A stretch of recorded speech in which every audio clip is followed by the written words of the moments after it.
Nakatanaw kapin 180 ka kaso sa tipdas ang Provincial Health Office sa Maguindanao. Sagad sa mga nagsakit, kadtong mga wala na bakunahan.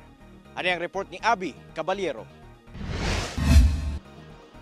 Gikan Enero hangtod Marso karong tuiga, miabot na sa 182 ka kaso sa measles o tipdas ang natala sa Maguindanao del Sur ug Maguindanao del Norte. Sumala sa Integrated Provincial Health Office, pinakadaghang kaso ang natala sa Maguindanao del Norte sa mga lungsod sa Dato Dinsinsuat nga dunay 65, 42 sa Parang, 22 sa Buldon, 19 sa Barira ug 18 sa Matanog. Samtang 20 ka kaso ang natala sa Maguindanao del Sur. More than 90% of those na confirm natin ay hindi na walang bakuna sa measles rubella.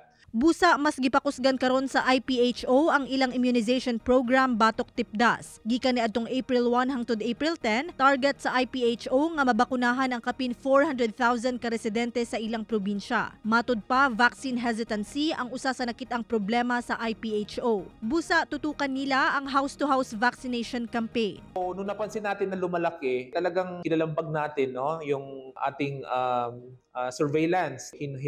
Hype natin yung ating mga health facilities. Ako si Abby Caballero para sa One Mindanao.